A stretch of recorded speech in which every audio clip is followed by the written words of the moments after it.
Evet,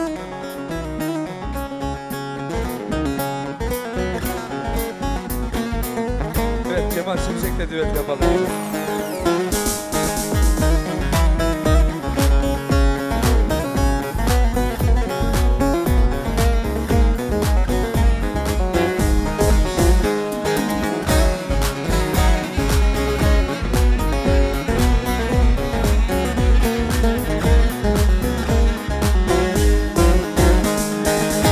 Yüreğimde sevda, gönlümde gam var. Bu derdi cefayı ben mi istedim? Gözyaşlarım haldan anlamaz oldu. Gizli gizli ağlamayı ben mi istedim? Gözyaşlarım haldan anlamaz oldu. Gizli gizli ağlamayı ben mi istedim? Ben mi izledim oy oy, ben mi izledim? Gizli gizli ağlamayı ben mi istedim? Ben mi istedim? Ben mi istedim? Ben mi istedim kardeş? Ben mi istedim? Gizli gizli ağlamayı ben mi istedim?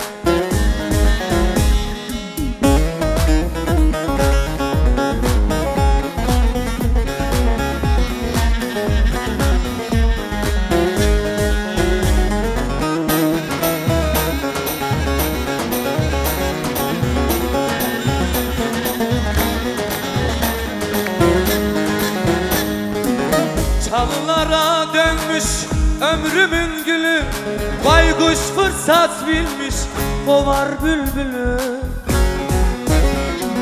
Aksi haber verdi seherin yeni, yüreğimden vurulmayı ben mi istedim?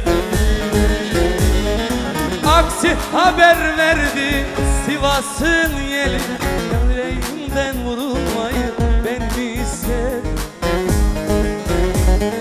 Ben mi istedim kardeş, ben mi istedim? Yüreğimden vurulmayı ben mi istedim? Ben mi istedim? Ben mi istedim? Ben mi istedim kardeş? Ben mi istedim? Yüreğimden vurulmayı ben mi istedim? Hele, hele.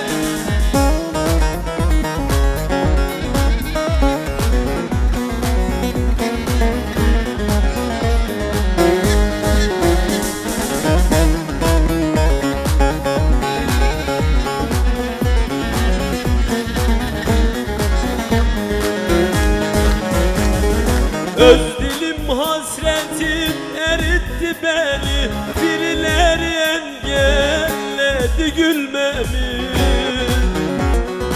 En sonunda hedef seçti sinemi, yüreğimden vurulmayı ben mi istedim?